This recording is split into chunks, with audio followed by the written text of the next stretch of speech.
제가 결혼하기 전에 한 가지 꿈이 있었습니다. 아내에게 약속했습니다. 내가 지금은 비록 경험도 없고 또 월급도 얼마 안 되고 그리고 살도 찌고 미래도 불투명하고 머리숱도 별로 없는 그런 전도사이지만 내가 매일, 매달, 매년 예수님을 향해 닮아가겠다. 그리고 훨씬 더 멋있어질 테니까 그 미래를 보아달라. 10년 후에 여보 친구들을 만나면 친구들이 이렇게 말하게 될 거다. 야, 네 남편 맞냐? 맞는데? 야, 10년 전에 결혼식 봤을 땐 별로였는데 지금 진짜 멋있다. 이렇게 말하게 하겠다. 이런 꿈이 있었습니다. 내년이 10년입니다. 제가 얼마나 나의 인격과 성품과 분위기가 예수님을 더 닮았는가, 이것은 전 자신 없는데요, 아마 제 아내에게 물어봐야 되지 않을까. 많이 부끄럽습니다. 네, 우리가 예수 그리스도를 믿고 또 예수님을 나의 삶의 구주로 모셔드리고 살아간다라고 하는 것은 내 인생의 모든 영역이 예수 그리스도를 향하여 성숙하고 닮아간다는 뜻이겠죠. 자, 한번 질문해 보겠습니다. 여러분들께서 예수님을 내 삶의 주인으로 모셔드리기 전과 그리고 모셔드린 이후 지금의 나는 어떠한 변화가 있습니까? 하나님과의 관계, 나의 인격, 나의 삶의 모습, 사람들과의 관계, 또 마음의 평안함, 하나님을 알아가는 부분, 얼마나 성장하고 성숙하셨습니까? 아니면 정말 내가 이런 거 한번 또 질문해 볼게요. 지금 우리 옆에 있는 사람 중에 내가 정말 인격도 그렇고 성품도 그렇고 삶을 대하는 자세, 다른 사람을 대하는 관계, 눈빛, 분위기, 이 모든 것이 딱 이 사람처럼 됐으면 좋겠다 라고 하는 그런 사람이 있으십니까? 아니면 반대로 내가 예수를 오래 믿어도 저 사람처럼 되지 말아야지 라고 하는 사람이 있지는 않으십니까?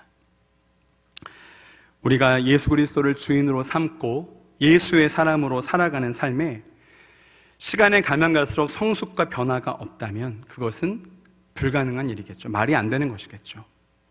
뜨거운 것이 손에 닿으면 반드시 흔적을 남기는 것처럼, 뜨거운 것이 내 몸에 닿으면 그것은 나를 가만 놔두지 않는 것처럼, 내가 예수 그리스도를 내 삶의 주인으로 모시고 성령 하나님께 사로잡혀 살아가는 그 하나님 나라 백성으로의 살아가는 삶은 반드시 예수 그리스도를 향한 변화와 성숙과 성장을 이루게 될 줄 믿습니다. 오늘 그러한 놀라운 변화가 우리 함께 예배하는 우리 모든 공동체 식구들 가운데 있기를 축복합니다. 오늘 이 변화의 모델을 보여주는 한 사람이 있죠. 바로 베드로 사도입니다. 베드로는 사실 잘 보면, 물론 이 사람은 예수님의 제자가 된 사람이죠. 모든 것을 버려두고 예수님을 따라간 사람이고, 또 예수님이 이스라엘에 오래도록 기다리던 메시아다라고 하는 것을 알아보았기 때문에 모든 것을 버려두고 예수님을 따랐던 제자가 맞습니다. 하지만 이 베드로가 따랐을 때의 어떤 모습과 예수님이 부르셨을 때의 이 모습이 좀 잘 달랐습니다. 무엇이냐? 제자들의 관심은 이스라엘 나라 하나의 회복에 관심이 있었습니다. 우리가 사도행전 1장에 보면 예수님이 승천하실 때 이스라엘 나라를 회복하시면 이때입니까? 이렇게 물어보잖아요. 이게 뭐냐? 이게 승천하시니까 이 놀라운 능력 중에서 이제 로마를 깨부수시겠구나. 로마를 깨부수고 우리를 독립시키시고 이제 우리 이스라엘이 독립한 나라를 갖게 되겠구나. 이 지긋지긋한 로마 박살내 버리시겠구나. 이렇게 하면서 예수님을 또 예수님이 이스라엘의 회복, 정치적이고 현실적인 회복만을 바라봤다는 거예요. 그렇게 따라갔던 제자들이기 때문에 사실은 예수님의 관심과는 달랐죠. 제자들의 관심이 이스라엘 나라 하나의 회복이었다면, 하나의 정치적이고 현실적인 회복이었다면 예수님이 꿈꾸신 것은 하나님 나라 전체의 회복이었습니다. 그렇게 한마디로 동상이몽을 하고 있었던 것이죠. 여러분, 베드로가 어땠습니까? 베드로가 원래 어떤 사람이었죠? 그 사람이 예수님의 수제자이긴 했지만 비겁한 모습들을 많이 보였죠. 믿음 없는 모습들을 많이 보였습니다. 그리고 예수님이 잡혀가실 때 3번이나 부인했던 바로 그 사람. 그리고 예수님이 돌아가신 이후에 유대인들을 두려워해서 숨어있던 사람, 바로 그 사람이 베드로입니다. 이랬던 베드로가 이제 그 예수 그리스도와의 동상이몽을 깨고 함께 같은 꿈을 꾸게 되는 시작에 대한 기록입니다. 여러분, 그 시작점이 무엇입니까? 바로 성령의 임재, 성령의 충만함을 받고 나서 베드로는 예수님이 누구인지 진짜로 알게 됩니다. 그래서 그 예수님이 누구인지 몰랐고 도대체 하나님 나라가 뭔지 꿈꾸지 못했고 눈이 가려져 있던 베드로가 이제 성령의 임재를 경험하고 성령의 충만함을 받고 하나님 나라에 눈이 떠서 예수님이 누구인지를 확실하게 보고 선포했던 첫 설교가 바로 오늘의 본문의 말씀이라는 것입니다. 중요한 설교죠. 이 수제자 베드로를 통해서 하나님께서는 무엇을 말씀하고 계실까요? 우리 한번 읽어보면서 한번 나아가면 좋겠습니다. 자, 우리 14절 한번 읽어보겠습니다. 자, 시작. 베드로가 11 사도와 함께 서서 소리를 높여 이르되 유대인들과 예루살렘에 사는 모든 사람들아, 이 일을 너희로 알게 할 것이니 내 말에 귀를 기울이라.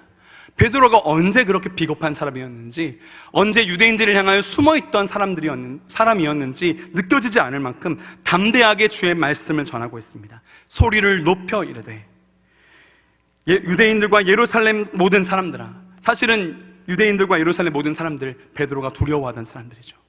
그들 앞에 나아가서 이 일을 너희로 알게 할 것이니 내 말에 귀를 기울이라. 여러분, 이 변화가 보이십니까? 이 변화를 가지고 이제 베드로는 하나님 말씀을 담대하게 선포하는 것입니다. 무엇을 하냐면, 첫 번째는 이 성령의 충만함을 읽고는 사람들이 입에서 방언이 나오는데 그것이 여러 지역에 살던 사람들의 각 언어였죠. 그것을 듣고 정말 놀랍다, 어찌 이런 일이 있을까, 이렇게 놀라는 사람이 있는 반면에 조롱하는 사람들이 있었습니다. 우리 2장 13절 보면 또 어떤 이들은 조롱하여 이르되 그들이 새 술에 취하였다 하더라. 근데 이 새 술에 취하였다고 말하는, 조롱하는 이 그들의 하나님, 성령 하나님의 임재 이후에 이 모든 일들이, 너네가 지금 보고 있는 그 일이 술에 취한 일이 아니었다 라고 말하고 있는 것이죠. 여러분, 어떤 일이라고 하는 것입니까? 이것이 15절에 보니까 때가 제3신이 오전 9시인데 이 사람들이 술 취해서 이렇게 말하겠냐? 그게 아니라 이것은 무엇을 의미하는 거냐? 우리 16절 한번 같이 읽어보겠습니다. 16절. 자, 시작. 이는 곧 선지자 요엘을 통하여 말씀하신 것이니 일러스되.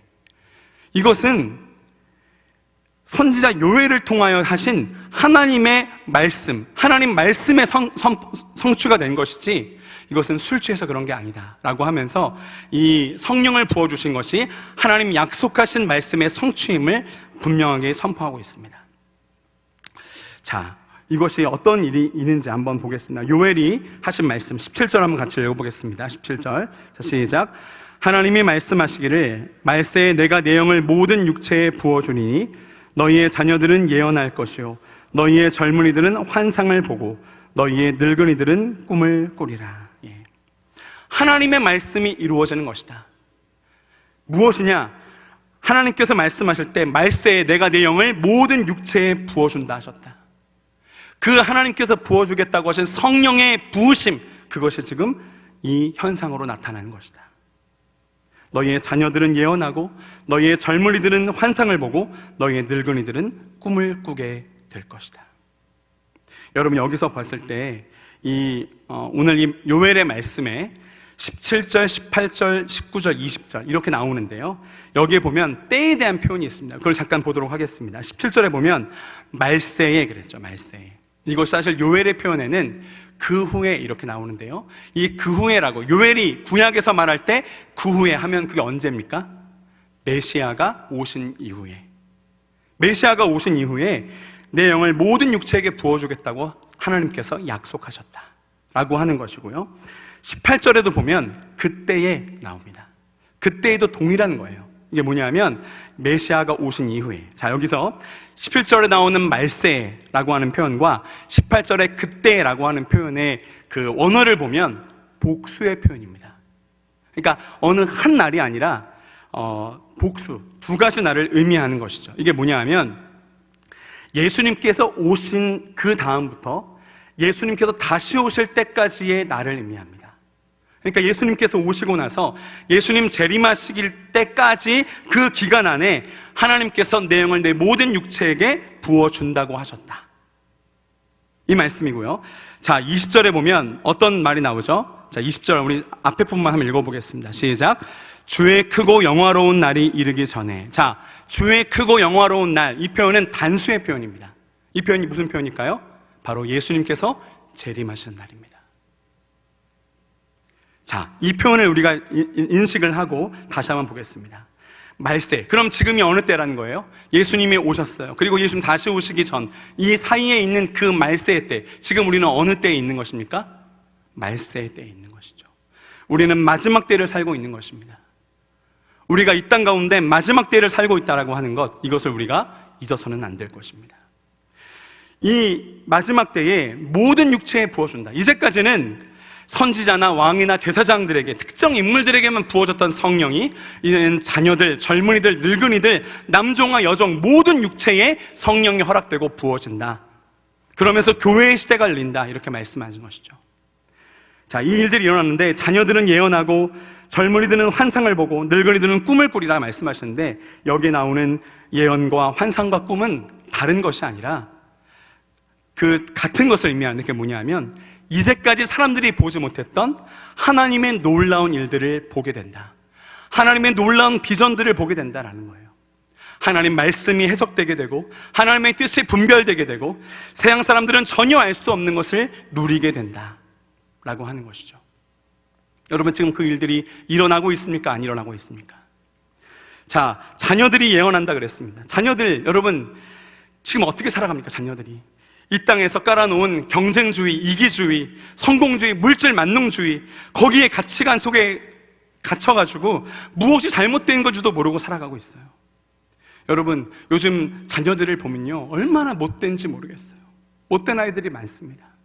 거짓말을 밥 먹듯이 하고요, 욕을 입에 달고 사는 그런 일들이 많이 있습니다. 하지만 그 자녀들에게 성령님이 임하시면 그 자녀들이 구원받지 못하는 아빠를 향해서 긍휼한 마음을 품고 울게 되고, 교회에 나가지 않은 친구들을 위해서 기도하게 되고, 하나님 말씀을 암송하게 되는 그 놀라운 일들을 하게 된다는 것이죠.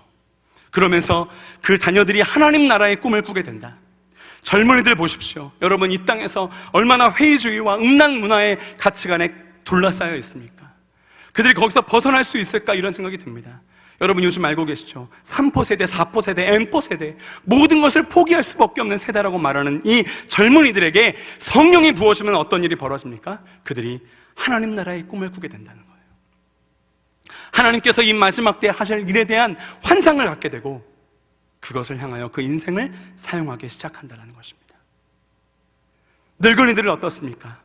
꿈을 잃지 않고 끝까지 하나님을 위해 살아가게 됩니다. 난 늙었으니 그냥 소일거리나 하지, 그냥 여행이나 다니며 살아야지, 그냥 별일 없이 살기만 하면 그만이지 라고 했던 그 사람들이 하나님을 위해 헌신하게 되고, 하나님 말씀을 더 구하게 되고, 영혼들을 더 깊이 사랑하게 되고, 교회와 나라를 위해 눈물로 기도하게 되는 역사가 성령께서 그들을 잡아주실 때 일어날 줄 믿습니다. 성경의 사람들을 보십시오. 갈렙을 보십시오. 모세를 보십시오. 끝까지 하나님을 위해 헌신했던 그 사람들, 그것이 바로 성령 하나님의 임재를 경험한, 성령의 부음받음을 받은 그 늙은이들의 삶이었다는 거예요. 이것이 이해가 될지 모르겠지만, 제가 어제 어머니랑 이런 통화를 하면서 어머니께서 요즘 성경필사, 우리 교회에서 성경필사 시작하시고 어머니도 함께 시작을 하신 거예요. 그래서 성경필사 책을 이제 구해서 성경필사하고 있다는 이런 얘기를 하셨는데, 이렇게 기도하셨대요. 하나님, 내가 지금 이 성경필사 하려면 1000일 넘게 걸리는데 이 1000일 다 가기 전까지 하나님 내 눈 잘 보이게 해주세요. 그렇게 기도했다는 거예요. 늙은이들이 꿈을 꾸게 된다는 거예요. 늙은이들의 관심이 나의 삶, 나의 죽음, 나의 노후가 아니라 하나님 뜻대로 살아가는 그 꿈을 꾸게 된다는 거예요. 여러분, 여기서 보면 뭐라고 말씀하실까요? 내 영을 모든 육체에 뭐라고 말씀하세요? 부어주리니, 이렇게 말씀하시는 것이죠.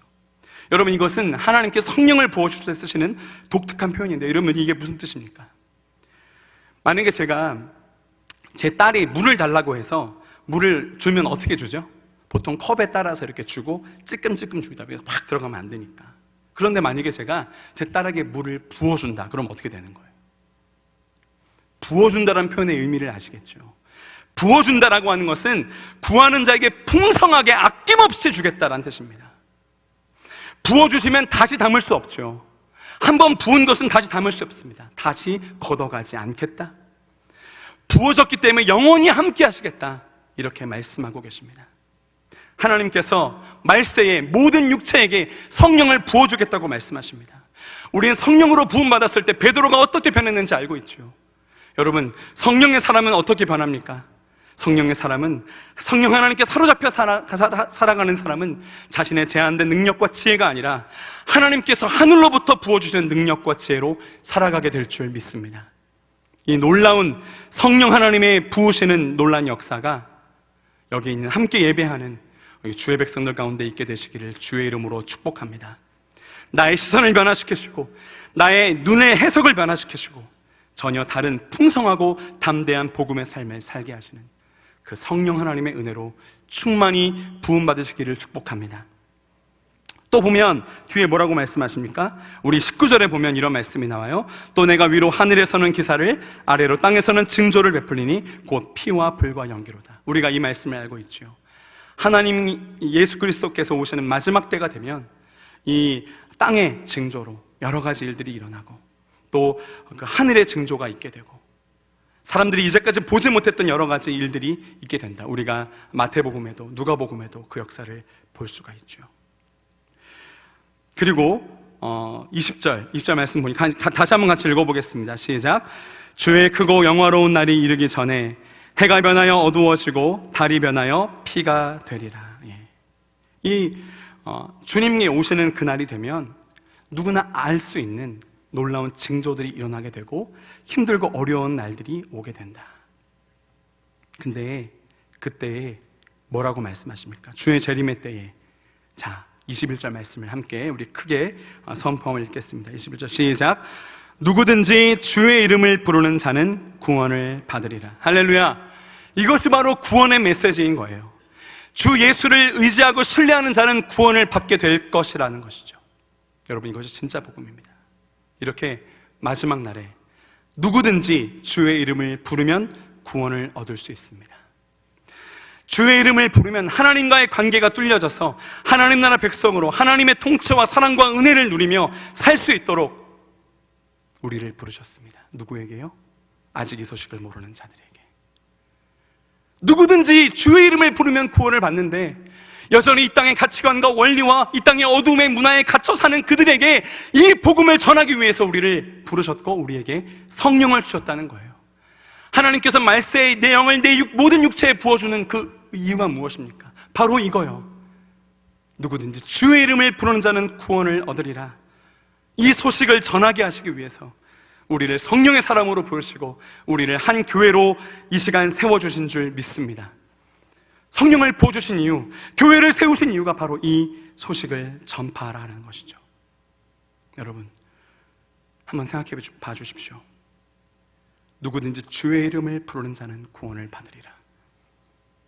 여러분, 이 예수 그리스도 우리를 위해 십자가를 지시고 그 피로 모든 죄를 용서하시고 하나님과 화목하게 하시고 죄인인 내가 하나님 앞에서 하나님의 아들과 딸로 살아가게 하시고 이 땅에서도 하나님 나라 자녀의 권세를 가지고 하나님 위로부터 주시는 성령의 공급을 받으며 살아갈 수 있게 하신 그것을 나는 지금 이 소식을 모르는 자들에게 전하고 있습니까? 아니면 성령 하나님의 은혜 나 혼자 누리면서 그저 나 이 땅에서 평안하게, 이 땅에서 내 기도 응답되게, 이 땅에서 우리 교회만 잘되게 그렇게 살아가고 계십니까? 저도 이 말씀을 전하면서 준비하면서 내가 정말 이 누구든지 주의 이름을 부른 자는 구원을 얻으리라 이 소식을 전하고 있는가? 너무나 부끄러운 마음이 많이 들었습니다. 성령 하나님 우리에게 성령 하나님을 부어주신 것은 아직도 이 소식을 모르는 자들, 예수 그리스도 이름 하나면 구원을 받을 수 있다라고 하는 이 소식을 모르는 자들에게 이 복음을 전하라는 주의 부르심이며 사명인 줄 믿습니다. 우리 정말 이 복음을 아직도 모르는 자들에게 전하며 주의 길을 걸어가는 주의 백성들 되시기를 축복합니다. 자, 첫 번째는 그들이 다른 언어를 말하는 것, 성령의 충만으로 다른 언어를 말하는 것이 술에 취한 것이 아니고 요엘에서 말씀하신 성령의 임재의 증거이다라는 것을 말했다면, 두 번째는 이것은 예수님의 십자가와 부활, 그것이 이미 시편 16편의 다윗을 통해서 예언된 메시아 부활의 성취이다, 이것을 말하는 것이죠. 자, 우리 한번 살펴보면 좋겠습니다. 22절 보면, 자, 이스라엘 사람들아, 제가 한번 읽겠습니다. 이스라엘 사람들아, 이 말을 들으라. 너희도 아는 바와 같이 하나님께서 나사렛 예수로 큰 권능과 기사와 표적을 너희 가운데 베푸사 너희 앞에서 그를 증언하셨느니라. 자, 예수님께서 공생애를 사실 때 큰 권능과 기사와 표적을 보여준 이유가 무엇이에요?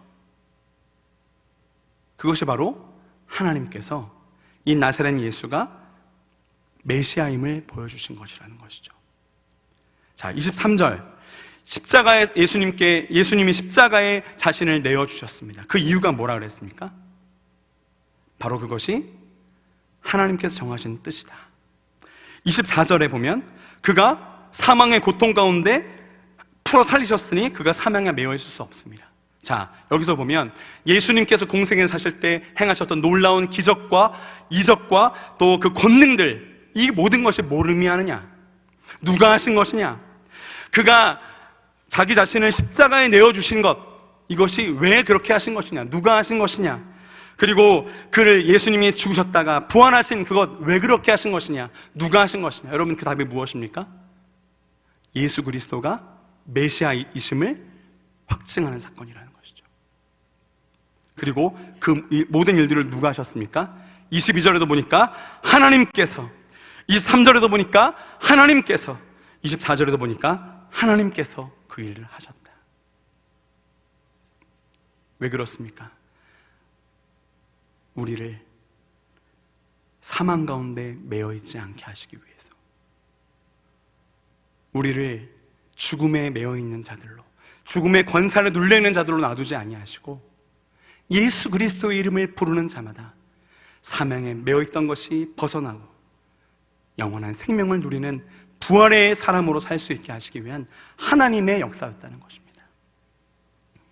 그러면서 다윗이 이제 시편에서 이야기한 16편의 말씀을 이야기하는데, 우리가 한번 27절을 한번 같이 읽어보겠습니다. 27절. 자, 시작. 이는 내 영혼을 음부에 버리지 아니하시며 주의 거룩한 자로 썩음을 당하지 않게 하실 것이미로다. 여러분, 이것이 지금 누구의 고백이죠? 다윗의 고백이죠. 자, 다윗이 말하는 거예요. 내 영혼을 음부에 버리지 아니하시며 주의 거룩한 자로 썩임을 당하지 않게 하실 것이미로다. 다윗의 고백인데 뭔가 좀 이상하죠. 다윗이 여러분 죽었습니까? 안 죽었습니까? 다윗은 죽었습니다. 29절에 보니까 형제들아, 내가 조상 다윗에 대하여 담대히 말할 수 있노니 다윗이 죽어 장사되어 그 묘가 오늘까지 우리 중에 있도다. 그러니까 다윗은 죽은 거예요. 그래서 이 말을 할 수가 없어요. 그런데 뭐냐면 메시아께서 다윗의 입을 빌려서 자신의 부활에 대해서 진술하고 계신 것입니다. 그렇죠? 우리 그렇게 볼 수가 있는 거예요. 왜 그러느냐? 여러분, 이 베드로의 설교를 듣고 있는 사람들이 지금 유대인들, 예루살렘에 사는 사람들이에요. 그들에게 껍벅 죽는 이름이 하나 있습니다. 누구죠? 다윗 왕입니다. 다윗 왕이 한 말, 다윗 왕의 역사, 이것들이 아주 큰 무게로 그들에게 다가와 있단 말이죠. 근데 다윗이 뭐라고 고백합니까? 메시아 예수 그리스도께서 다윗의 입을 빌어서 이 말씀을 하시는 거예요. 내 영혼을 음부에 버리지 아니하시며 주의 거룩한 자로 썩음을 당하지 않게 하실 것입니다. 예수 그리스도께서 너희가 그렇게 두려워하고 신뢰하고 껌뻑 죽는 그 다윗 왕의 입을 빌어서 자신의 부활에 대해서 진술하고 계시다. 이렇게 지금 베드로가 해석해서 이야기해 주는 것입니다. 이게 무엇입니까? 예수 그리스도의 부활은 하나님이 정하신 분명한 부활의 성취이며 메시아 부활의 성취이다. 이것을 말씀하시는 것입니다. 세 번째는 무엇이냐? 이 예수님께서 십자가를 지시고 부활하신 이 부활의 성취는 예수께서 주이시며 메시아 되심을 입증하는 증거다라고 하는 거예요. 자, 우리 한번 이 말씀을 보겠습니다. 우리 30절과 31절, 이것이 이 다윗의 얘기인데요. 우리 두 절 한번 같이 읽어보겠습니다. 30절과 31절. 자, 시작. 그는 선지자라 하나님이 이미 맹세하사 그 자손 중에서 한 사람을 그 위에 앉게 하리라 하심을 알고. 자, 여기 보시죠. 여기서 그는 누구죠? 그는 다윗입니다. 다윗이 하나님의 마음을 먼저 아는 선지자였다는 거예요. 그리고 뭘 하시냐? 31절 다시 읽어봅니다. 시작. 미리 본고로 그리스도의 부활을 말하되 그가 음부에 버림이 되지 않고 그의 육신이 썩음을 당하지 아니하시리라 하더니. 이 다윗이, 너희가 그렇게 신뢰하는 그 다윗이 뭐라 그랬냐? 그리스도의 부활을 미리 보고 말했다는 것이죠. 그가, 여기서 그는 예수 그리스도 메시아, 그가 음부에 버림이 되지 않고 그의 육신이 썩음을 당하지 아니하시리라. 너희가 가장 권위 있다고 여기는 그 다윗이 이렇게 부활을 예언하고 있다. 그 사실을 너희는 반드시 기억해야 된다. 이 말씀이죠. 그리고 뭐라고 하십니까? 우리 32절도 같이 읽어보겠습니다. 시작. 이 예수를 하나님이 살리신지라 우리가 다 이 일의 증인으로다. 이 예수, 이 부활을 예언하시고 그 부활 약속하신 그것을 하나님이 이루셨다라고 하는 것을 말씀하시죠. 그러면서 이 지금 아까 얘기했던 성령 하나님의 임재로 말미암아 그들 너희가 세술에 취하였다고 했는데 그것이 요엘의 말씀이 성취된 그것을 어떻게 지금 연결하느냐. 우리 33절이 중요한데요. 한번 같이 읽어보겠습니다. 자, 시작. 하나님이 오른손으로 예수를 높이심에 그가 약속하신 성령을 아버지께 받아서 너희가 보고 듣는 이것을 부어주셨느니라. 자, 성령을 부어주신 것이 누가 하신 일이라고 말씀하십니까? 자, 보세요. 하나님이 예수를 오른손으로 높이 드셨습니다. 하나님의 오른손을 높이 드는 예수께서 약속하신 성령을 아버지께 받았습니다. 그리고 너희가 보고 듣는 이것을 부으셨다. 여러분, 성령을 부으시는 건 누구라고 말씀하는 겁니까? 부활하셔서 지금도 살아계신 메시아 예수 그리스도께서 너희에게 이 성령을 부어주신 것이다. 너희가 그 봤던 성령 하나님의 놀라운 임재와 그들이 말도 안 되는 말을 하게 되는 그 모든 것들, 놀랍고 조롱하긴 했지만 그것들이 바로 예수 그리스도께서, 부활하신 예수께서 성령을 부어서 일어난 일이었다. 이것이 바로 하나님 나라의 역사이다. 이렇게 말씀하고 계신 것이죠. 그러면서 34절 35절에 이거는 되게 유명한 말씀인데요. 뭐냐 하면 그 초대교회에서 메시아를 기억할 때 하는 말씀입니다. 우리 한번 35절 두 절 한번 같이 읽어보겠습니다. 시작. 다윗은 하늘에 올라가지 못하였으나 친히 말하여 이르되 주께서 내 주에게 말씀하시기를. 여기까지 다시 한번요. 주께서 내 주에게 말씀하시기를. 이 주는, 주께서 할 때 주는 누굽니까? 하나님이시죠. 그 뒤에 나오는 내 주에게, 이건 누구죠? 예수 그리스도시죠. 자, 35절 같이 읽어보겠습니다. 내가 내 원수로 내 발등상이 되게 하기까지 너는 내 우편에 앉아있으라. 너는 내 우편에 앉아있으라 할 때 너는 누구죠? 예수 그리스도죠. 내 발등상 할 때 나는 누굽니까? 하나님이십니다. 예수께서 하나님께서 보내신 메시아이며 하나님께서 아끼시고 보좌 옆에 두신 메시아임을 노래한 시편입니다. 시편 110편 1절 말씀이죠. 하나님은 예수 그리스도 메시아를 영광의 보좌 우편에 두셨고 사망이 그를 메고 주장하지 못하게 하셨고 썩음을 당하지 않게 하셨는데, 근데 우리는 어떻게 했다는 것입니까? 자, 오늘 말씀의 마지막 절입니다.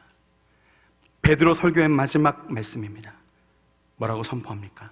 36절 같이 읽어보겠습니다. 시작. 그런즉 이스라엘 온 집은 확실히 알지니 너희가 십자가에 못 박은 이 예수를 하나님이 주와 그리스도가 되게 하셨느니라 하니라. 아멘. 이스라엘이여, 확실히 알아라. 너희가 십자가에 못 박은 이 예수가 바로 메시아이다. 하나님이 그를 주와 그리스도가 되게 하셨다. 하나님께서 이 말씀, 예수 그리스도가 부활하신 예수 그리스도가 참된 메시아이시며 우리가 살아가고 있는 하나님 나라를 시작하신 분이며 그리고 지금도 우리와 함께 계신 살아계신 주님이심, 살아계신 메시아임을 말씀하고 계십니다. 오늘 이 말씀이 함께 예배하는 우리 모든 광주제일교회 성도들의 삶 가운데 임하시기를 주의 이름으로 축복합니다. 하나님께서 오늘 우리에게 물으십니다. 베드로를 변화시키셨던 그 성령의 임재, 그 성령의 능력, 그 성령의 역사를 너는 누리고 있느냐? 성령과 함께 동행하는 그 삶 가운데 너는 계속해서 예수 그리스도를 향하여 살아가고 있느냐? 너의 인격과 성품은 나와 지금 함께 하신 성령님과 교제하며 그 성령님을 닮아가고 있는가? 여러분, 부부가 함께 살면 그 얼굴까지도 닮아가지 않습니까? 그것이 바로 함께 살아가는 능력이 아닙니까? 참으로 너는 성령 하나님의 임재 가운데 거하고 있는가? 우리에게 도전하고 계십니다. 그리고 너는 이 땅 가운데, 이 땅의 어두운 가치관 가운데 매여 있지는 않은가?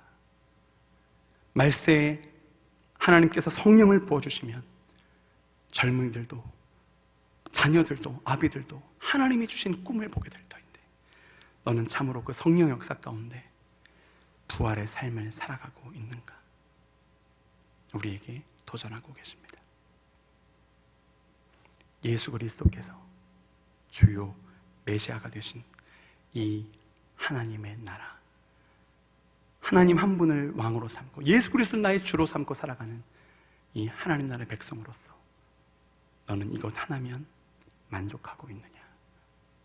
오늘 우리에게 물으십니다. 베드로가 첫 교회에서 했던 첫 설교, 오늘 이 말씀을 통하여서 다시 한번 나의 주요 그리스도가 되신 예수 그리스도 앞에 엎드려서 주님 뜻 가운데 걸어가는, 주님 나라를 살아가는 주의 백성들 되시기를 주의 이름으로 축복합니다. 함께 기도하겠습니다.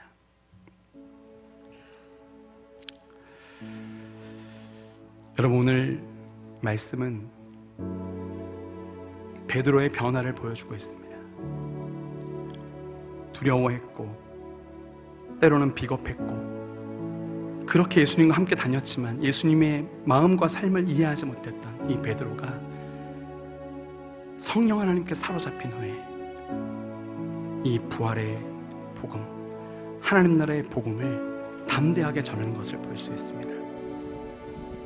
여러분, 우리는 베드로가 경험했던 이 변화를 우리 삶 속에서 살아내고 있습니까? 여러분, 이 변화는 절대 교회 생활의 연수로 되지 않습니다. 교회 직분으로 그 변화가 허락되지 않습니다. 이 땅에서의 성공적인 모습으로 그것이 이루어지지 않습니다. 나 나름대로의 착함과 의로 되지 않습니다. 오직 성령 하나님의 사로잡혀 주심으로 말미암아 가능합니다. 내가 말씀의 내용을 내 모든 육체에 부어주리니 자녀들은 예언할 것이요 젊은이들은 환상을 보고 늙은이들은 꿈을 꾸리라. 하나님, 나를 성령으로 사로잡아 주십시오. 이 땅에 매여 있는 것이 아니라 정말 하나님의 꿈, 하나님의 비전을 살게 해주십시오. 하나님, 나를 사로잡아 주십시오. 우리 이 시간 성령의 충만한 임재를 다시 한번 갈망하면서 기도하며 나아갑니다. 기도하겠습니다. 하나님, 사로잡으신 베드로 사도가 이렇게 말하였습니다. 그런즉 이스라엘 온 집은 확실히 알지니 너희가 십자가에 못 박은 예수를 하나님이 주와 그리스도가 되게 하셨느니라. 예수께서 나의 주가 되시고 예수께서 나를 구원하는 메시아가 되신다. 것 이 하나면 나는 충분하다. 이 말씀을 듣는 너희는 어떠하냐? 하나님이 일으키신 이 예수가 너희의 주라는 것, 우리의 메시아라는 것, 이거 하나면 충분하지 않냐? 하나님, 우리가 정말 그렇게 살고 있습니까? 하나님, 이제라도 그렇게 살게 하여 주시옵소서. 예수가 나의 주가 되시고 내가 하나님 나라 백성이 되고 나를 이 어둠 가운데, 사망 가운데 구원하시는 메시아가 되신다. 그리고 예수께서 부어주시는 그 성령이 나를 새롭게 하고 나를 변화시키고 이 땅 가운데 하나님의 환상과 예언과 꿈을 꾸게 하신다. 이 사실을 마음에 품고 이 성령 하나님 놀라는 은혜를 날마다 누리며 예수께서 주가 되시고 메시아 되신 하나님 나라를 날마다 자랑하며 살아가는 우리 모두가 되게 하여 주옵소서. 하나님, 우리 다음 세대를 이러한 놀라운 하나님 자녀의 권세를 누리게 하여 주옵소서. 우리 주 예수 그리스도의 놀라우신 은혜와 아버지 하나님의 극진하신 사랑하심과 성령 하나님의 신비한 교통하심이 이 땅 가운데 예수가 나의 주요 메시아이심을 자랑하며 예수께서 주신 성령 하나님께 사로잡혀 살아가기로 마음에 작정하는 주의 백성들 머리 위에, 이들의 가정과 삶과 자녀와 학업과 미래 위에, 여러 가지 일들로 고통당하고 있는 이 나라 민족 위에, 전 세계 모든 나라 위에 이제부터 영원까지 함께 하시옵기를 간절히 축원하옵나이다. 아멘.